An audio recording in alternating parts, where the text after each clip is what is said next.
दूसरा हमारे पास जो आता है वो कॉन्सेप्ट ऑफ सेरिब्रल डोमिनेंस आ रही होती है। सेरिब्रल डोमिनेंस क्या हो रही होती है कि जो हमारे पास डोमिनेंट एरिया होता है, अक्सर औक़ात हम पढ़ते हैं कि ये पर्सनालिटी डोमिनेंट है। अगर मैं जनरलाइज बात करूँ, हम कहते हैं कि ये पर्सनालिटी डोमिनेंट है। डोमिनेंट जो होते हैं वो रिसेसिव को क्या कर देती है, दबा देती है। ठीक होगा। इसी तरह यहाँ पे कह रहे हैं कि यहाँ पे विनकन्स एरिया और एंगुलर गायरस जो होता है वो जर्नल इंटरप्रिटेटिव फंक्शन कर रहा है। फंक्शन ऑफ स्पीच भी है हमारे पास, मोटर कंट्रोल स्पेशली हैंड्स की भी कर रहा है। अब ये हाईली डेवलप होता है सेरिब्रम हेमिस्फेयर में। तो जो एरिया सेरिब्रम हेमिस्फेयर का डोमिनेंट होगा, दो हमें पता है सेरिब्रम हेमिस्फेयर होती है, दरमियान में जो जोड़ा है वो कॉर्पस कैलोसम है। ठीक होगा। अब लेफ्ट सेरिब्रम हेमिस्फेयर और राइट सेरिब्रम हेमिस्फेयर, ये स्लाइड देखिए कितनी प्यारी डायग्राम है कि आप देखिए ये सारी जो लेफ्ट वाली साइड है यहाँ पे आप देखिए कैसे उन्होंने बनाया हुआ है कि ये ऐसे लाइन से बनाई, मतलब कुछ सोचने का काम हो रहा है। ठीक है। और यहाँ पे देखिए आर्ट का काम हो रहा है, बड़ा ही धीमा सा हुआ है, मतलब राइट साइड हमारी, तो वो हमारे पास आर्ट का काम है, क्रिएटिविटी है हमारी, इंसाइट है, इमेजिनेशन आ रही है, म्यूज़िक का भी थोड़ा सा इस डायग्राम से हमें ये पता लग रहा है, म्यूज़िक का भी थोड़ा सा टच है, जबकि इस पर हमें पता लग रहा है कि भाई कोई कॉम्प्लेक्स काम हो रहा है। लेफ्ट हेमिस्फेयर जो होता है ये हमारी लॉजिकल थाट्स में होता है।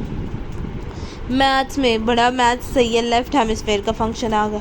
डिटेल ओरिएंटेशन कैसी है, मैथ्स कैसा, साइंस कैसी है, लैंग्वेज कैसे, लॉजिकल्स कैसे, एनालिटिक थॉट्स कैसे है, टाइम अवेयरनेस कैसी है, राइट हैंड कंट्रोल कैसे, लिसनिंग कैसी है, ऑब्जेक्टिव कैसे है, कॉन्शियस कैसी है, प्लान कैसा है, ऑर्डर्ड कैसे है। ठीक हो गया। Art, emotion, music, creativity, intuition, holistic thought, music awareness, risk taking, rhythms, information saturated. 95% में जो होता है लेफ्ट हेमिस्फेयर डोमिनेंट होता है। अक्सर कहा देखा कि वो अपनी लेफ्ट हेमिस्फेयर डोमिनेंट होने का बात है कि बॉडी का हमारा राइट साइड होगा। अक्सर औक़ात राइट हैंडेड लोग होते हैं तो वो लेफ्ट हेमिस्फेयर डोमिनेंट होते हैं। बहुत कम ही आपको लोग नजर आएंगे जो लेफ्ट हैंडेड होते हैं, लेफ्ट हैंड से काम करें, लेफ्ट बॉडी पार्ट को यूज़ करें। अक्सर औक़ात अनकॉन्शियस लेवल में भी हम लोग अपना राइट हैंड यूज़ कर रहे होते हैं, क्योंकि वो डोमिनेंट एरिया है। बर्थ में जो होता है, जब बर्थ होती है, इवन बर्थ कॉर्टेक्स जो होते हैं इनकी में विनकन्स एरिया 50% में ये लार्जेंट होता है लेफ्ट हेमिस्फेयर, 50% में लेफ्ट हेमिस्फेयर लार्ज होता है राइट से, इसलिए तो वो डोमिनेंट हो गया।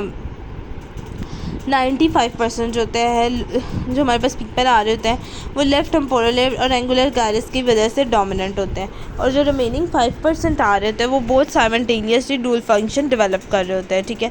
ब्रोका एरिया जो होता है ये डोमिनेंट होता है left side of brain. Motor area control कर रहा है हमारे hand, also left hand side brain. 90 to 10% right handed और लेफ्ट हैंडेड मिलते हैं हमें। 9 से 10% लोग होंगे जो हमारे पास राइट हैंडेड और हमारे पास जो होते हैं दोनों के साथ काम कर रहे होते हैं। ठीक है। इसमें जो इम्पॉर्टेंट लॉन्ग क्वेश्चन है ना वो हमारे पास था ये एसोसिएटेड एरिया, जो मैंने आपको पार्ट 1 की वीडियो में बताया, उससे पहले हमने MCQs डिस्कस किया था। ये लॉन्ग क्वेश्चन आ सकता है, मतलब SCQs की फॉर्म में आ सकता है। देन उसके बाद ये सेरिब्रल हेमिस्फेयर है, ये 2 नंबरों का वैसे ही वो किसी पार्ट के साथ मिला के दे सकते हैं। डोमिनेंट एरिया तो आप बता सकते हैं किसका ये काम है। अब आ जाता है function of पैराइटो occipital cortex in non dominant hemisphere.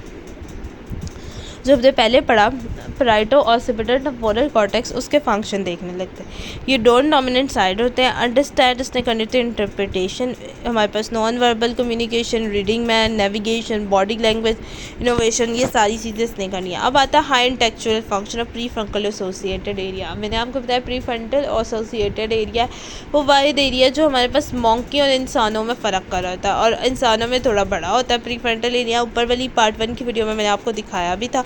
और इसमें क्या होता है कि यहाँ पे लोबोटॉमी भी कर रहे होते हैं प्री फ्रंटल एरिया की। कुछ लोग बहुत एग्रेसिव होता है, पहले ना साइकेट्रिक ड्रग देते थे उसको कि भाई जब गुस्सा है तो ये ड्रग खा ले पहले ज़माने में, लेकिन अब हम प्री फ्रंटल लोबोटॉमी कर देते हैं, वो एरिया ही काट देते हैं, उसके न्यूरल कनेक्शन ही काट देते हैं, भाई गुस्सा ही ना करे। लेकिन अगर आप किसी चीज़ को काट रहे हो तो उसके नुकसान भी तो होते हैं ना। तो उसके नुकसान ये होता है कि पर्सन जो होता है कॉम्प्लेक्स एक्टिविटी नहीं कर पा रहा होता, एकदम ही गुस्सा आता है मैडनेस की तरफ चला जाता है। ठीक होगा। अब कॉम्प्लेक्स एक्टिविटी भी नहीं कर पा रहा, जो स्किलफुल मूवमेंट है वो भी नहीं उसकी हो पा रही। ठीक है। अब आगे देखते हैं। ये थॉट करते हैं कि हाई इंटेलेक्चुअल ह्यूमन बीइंग का because difference between brain and monkey and human being pre frontal area देखें। अब इंसानों का आप देख लें कितना बड़ा प्री फ्रंटल है और उसका कितना छोटा है। सेवरल डेका अगो हम ये सोचते थे मॉडर्न ड्रग जो साइकेट्रिक कंडीशन है उसको कर लेगी, लेकिन सिग्निफिकेंटली रिलीफ तो साइकेट्रिक डिप्रेशन से मिल जाता है। इसलिए हमने प्रीफ्रंटल लोबोटॉमी की, जिसमें हमने कनेक्शन ही काट दिए। प्रीफ्रंटल लोबोटॉमी जो होती है ये हमारे पास एबिलिटी होती है कि सॉल्व कॉम्प्लेक्स पैटर्न कर सके, ठीक है। Unable to learn several parallel task, parallel task भी नहीं कर सकते, कॉम्प्लेक्स प्रॉब्लम भी नहीं कर सकते।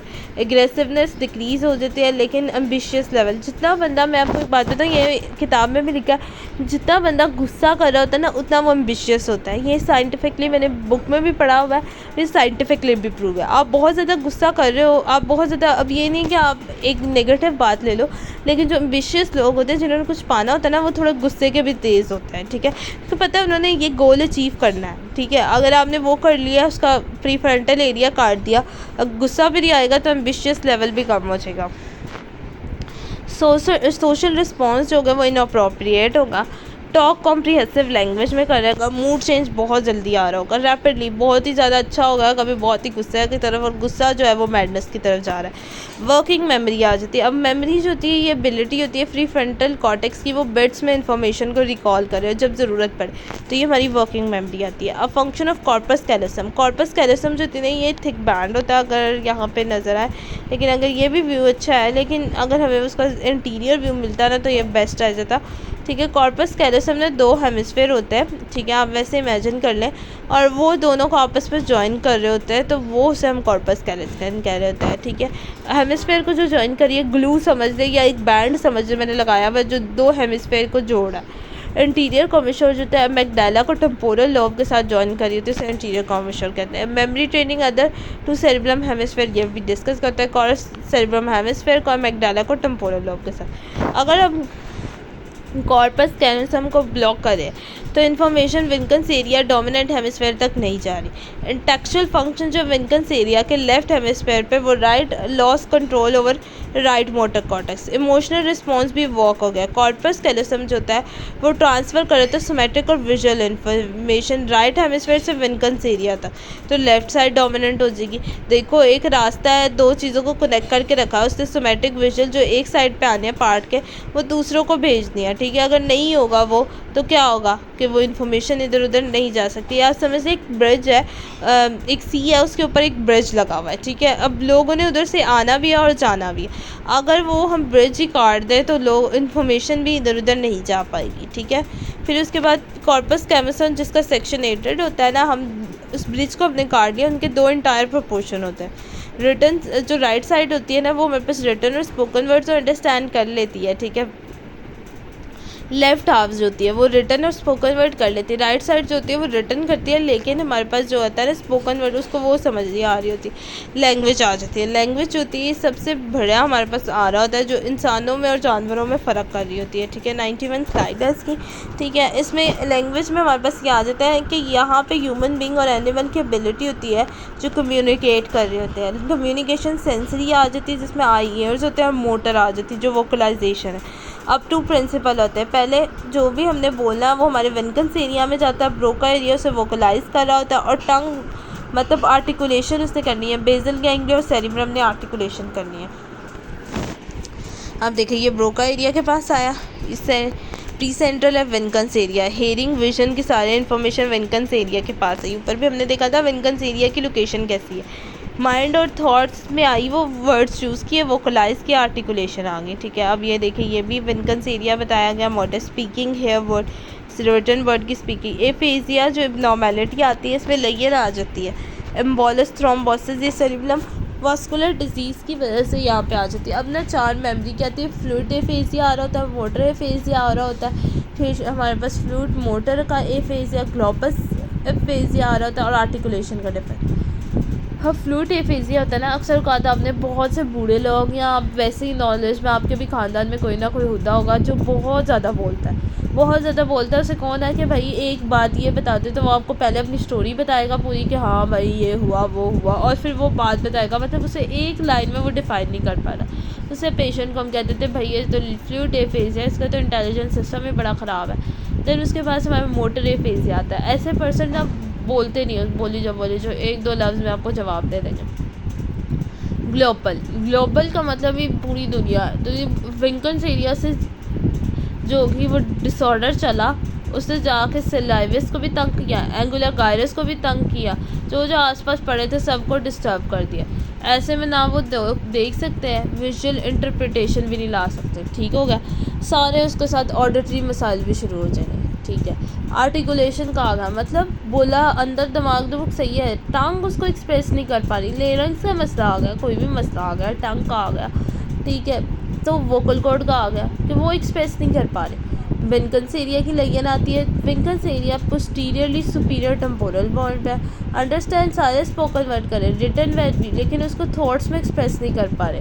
Talk excessively, word sense little बन रहे। भाई मैं गया वहाँ पे, ये हुआ वो हुआ, तो भाई हम क्या करें, आप गए वहाँ पे, तो लिटिल सेंसेस में बन रही है। ठीक है।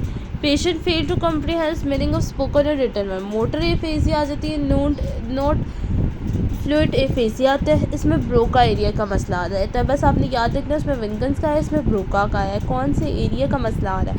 ये डिसऑर्डर्स जो होता है हमेशा याद रखता है, मेडिकल में disorders is most important topic, paper में ज़रूर वो पूछ लेते हैं। डैमेज आ रहा होता है 2 और 3 वर्ड का। ठीक है। स्पीच स्लो हो गई। ग्लोपस एफेसिया जो होगा, ये लयन आगे विंकन्स एरिया की स्प्रेड हो रहा है एंगुलर गायरस तक, लोअर एरिया ऑफ टेम्पोरल सलाइवस तक, likely to totally depend of language understanding. Person with either vincus glopus एफे unable to formulate. डिस्ट्रक्शन आ गई भाई, ऑडिटरी रिसेप्टर भी नहीं काम कर रहे, ऑडिटरी एसोसिएटेड एरिया में मसला आ गया, विजन में मसला आ गया, आर्टिकुलेशन नहीं हो रही। थॉट्स आ गए। थॉट्स जो होते हैं cerebrum cortex, limbic system, thalamus और रेटिकुलम बना रहा होता है। लर्निंग आ रही थी मेमोरी की, रिटेन करनी। मेमोरी एबिलिटी होती है जो स्टोर और एक्सप्रेस इन्फॉर्मेशन स्किल।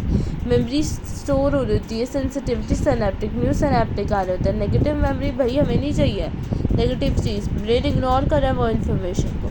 और पॉजिटिव जो हम स्टोर कर रहे हैं, ब्रेन इग्नोर कर रहा है इन्फॉर्मेशन को, इन डिफरेंट सिनेप्टिक पाथ रहता है। पॉजिटिव मेमोरी जो होती है ये हमारे पास स्टोरिंग इनकमिंग इन्फॉर्मेशन, ट्रेस और facilitate, classification, short term, long term और इंटरमीडिएट। शॉर्ट टर्म जो मेमोरी है वो हमारे पास सेकंड और मिनट्स के लिए है। ठीक है। इंटरमीडिएटेड जो वीक्स के लिए है, और लॉन्ग टर्म जो वन स्टोर हुई है और रिकॉल बार बार कर सकते हैं।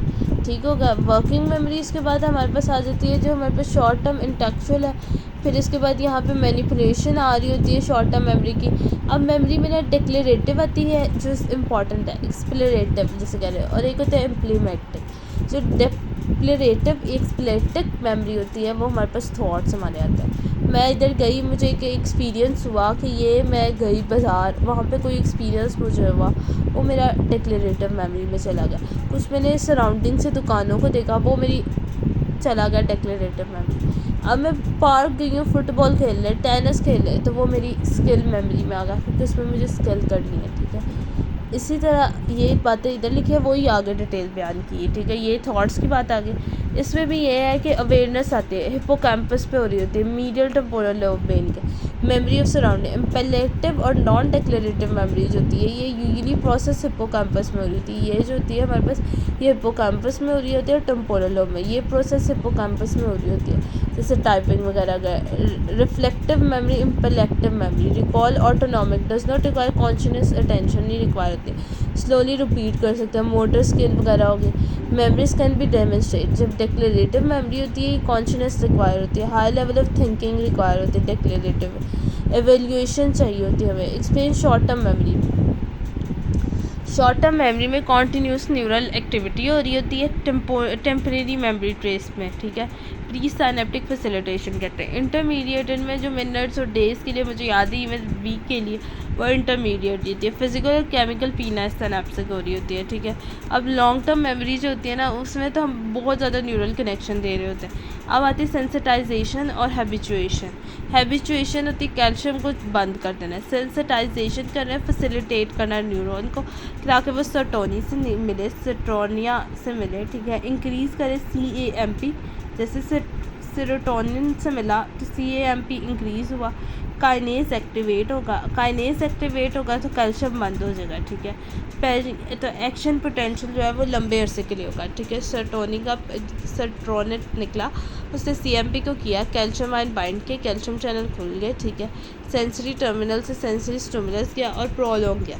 लॉन्ग टर्म मेमोरी जो होती है ये एक्चुअली चेंज कर देते हैं सैनाप में, इसमें हम वेसिकल्स बढ़ा देते हैं, न्यूरल जंक्शन ज़्यादा कर देते हैं, इंक्रीज़ कर देते हैं उसकी प्री सिनेप्टिक वेसिकल डेंड्राइट्री। Number of neuron in their connectivity often change significantly. जब बर्थ होते ना तो एक फिनोमेना होता है यूज़ इट और लूज़ इट। जब एनिमल्स में आंखें ना खोल रहा हो तो इसका मतलब न्यूरल कनेक्शन डीजनरेट हो गया, आंखें खुल नहीं सकती, ब्लाइंडनेस की तरफ चला गया। शॉर्ट टर्म मेमोरी को लॉन्ग टर्म में करना कौन सा डायलेशन होता है? इसमें लॉन्ग टर्म में 5 से 10 मिनट्स, 1 घंटा पड़े, ठीक है। आप 1 घंटा या 10 से 15 मिनट कॉन्सनट्रेशन से वो काम करें तो कौन सा डायलेशन होने लग जाती है। कभी कभी हम तंग आ जाते हैं, कभी कभी हमें पेनफुल खुशी मिल रही होती है। कॉर्डिफाई हो रहता है। Similar type of info pull from a memory storage main and use to process new information. Hippocampal और मीडियल टेम्पोरल लोब आ जाता है। अब इसमें रेट्रोग्रेड्स आ रहे हैं। रेट्रोग्रेड क्या होता है? लंघन आ जाती है। लॉन्ग टर्म मेमोरीज होती है या intermediated longer than few minutes रह रही होती है तो उसकी लयन आ गई, ठीक हो गया। Failure to make new memory. Retrograde amnesia जो होती है इसमें थैलेमिक न्यूक्लियस की आ गई लयन, ठीक है। हिप्पोकैम्पस की आ गई, ठीक है। एमिनेंस रिसेंट इवन ही नहीं याद रहते, इवन डिस्टेंस पास भी नहीं याद रह रहे होते हैं, ठीक है। ज़्यादातर जो होते हैं वो पुरानी बातें नहीं याद रह रही होती, इससे हम कहते हैं रेट्रोग्रेड एमिनेंस।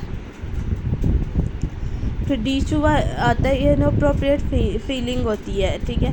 जिसमें आप कहते हैं ये मैंने चीज़ पहले भी देखी है, ये from time to time normal. इसमें डिजीज़ आ जाती है, न्यूरो डिसऑर्डर है, ये न्यूरॉन्स का डिसऑर्डर आता है जिसमें आपको पता है कि आपको मेमोरी का मसला आ जाता है, किसी और बंदे पे आपको डिपेंड करना पड़ता है पूरी ज़िंदगी, ठीक है। लॉन्ग टर्म फॉलो हो रहा था। कॉग्निटिव ब्रेन की डेथ होने लग जाती, सेल्स की। सेंसिटिव डेंटीमिया वेस्कुलेशन डिजीज़ होती है जो कि अदर डिसऑर्डर लेके आ रही है। Cytopathic hallmark elements intracellular neural fibre tangle हो जाते हैं। बीटा अमाइलॉइड पेप्टाइड होता है, ठीक है। ये डायग्राम भी देख सकते हैं। Thank you so much. अगर वीडियो अच्छी लगी लाइक शेयर एंड कमेंट कीजिए।